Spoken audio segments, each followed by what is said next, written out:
Yeah, you did. You talked about that earlier about walking through the darkness and that, you have some friends that didn't make it through that darkness, whereas you said you did. And it sounds like, you have a reason, that you think you did. Yeah. Two of my friends a few months ago. Now I've lost friends in combat, and that's expected. Recently, my friend Goody, he was working on a contract overseas, and I knew Goody from Buds, and he got killed, and different guys, SEALs, Acceleration 17. When I say I know these guys, I know their wives, I know their kids, I know them. It wasn't just an acquaintance at a SEAL team. I know guys like that too that have passed, but that's expected. But when you find out a guy who's a senior enlisted or senior officer that did stellar in the teams, that was a good, and then commits suicide, it takes it out of you. My friend Mark Crampton and Doug McNutt, I found out a few months ago they had committed suicide, and it really broke me. Now I didn't know these guys. I knew Doug lived across the street from me. I knew his wife Mary and his kids and stuff. And Mark, who he married at the SEAL team there was a lady working there, very nice, and I knew both of them, but we never went to barbecues together and stuff, so I didn't know them on that level, but certainly knew them very well. And then more recently, two more, Mike Day and another guy, we call him Taco. And unfortunately, I've been in that chair sitting there, looking at the other side of a Glock. And Mm. I can tell you, Laura, you can physically feel the darkness coming in. Not spiritually, not hyperbole, not. I can tell you it was. And my wife found me, and she got upset, and like, "What are you doing?" And started like yelling at me, kind of thing. Like, and that's probably what I needed. Not like, oh, okay, like, what are you doing? And Mhm. God convicted me of that later on that day. And like, hey, you go to war and you go to combat and people get killed and stuff. So, but who are you to take your own life, the life that I gave? Who Mm. are you to, and it really hit home with me. That's probably one of the darkest places I ever been.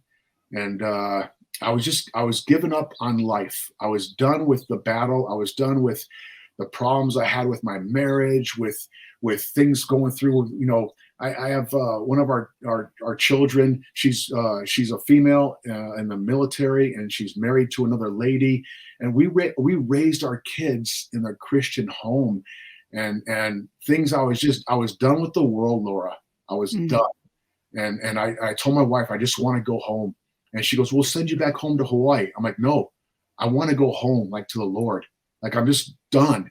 And God spoke to me later on. And it's like this life has been kind of like a continual hell week. Like, hey, hang in there. You're almost there. We're almost there. And I see things going on today that you can arguably say, well, you could say the end times were a decade ago or 1,000 years ago or 2,000 years ago, but no, never before has it been on a global realm where it's just not our nation somewhere else.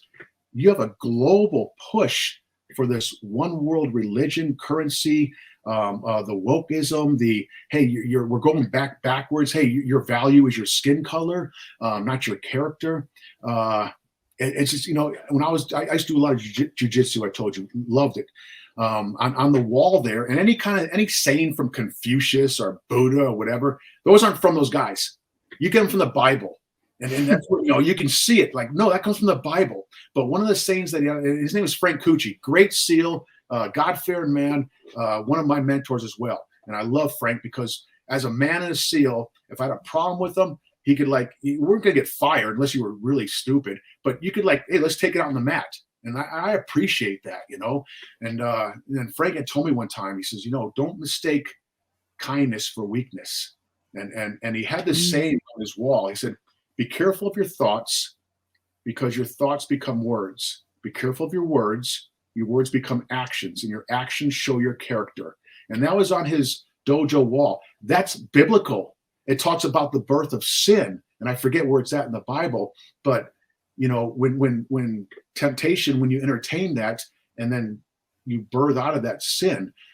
So these are all biblical principles. And looking back, like I mentioned earlier, about these great men that were instrumental in my life, these were biblical principles, but for sure. Uh, Mhm. and the things that we speak now, I have peace knowing that the word will not leave void. And I don't know what's heard and what's not. That I just trust God that His will be done.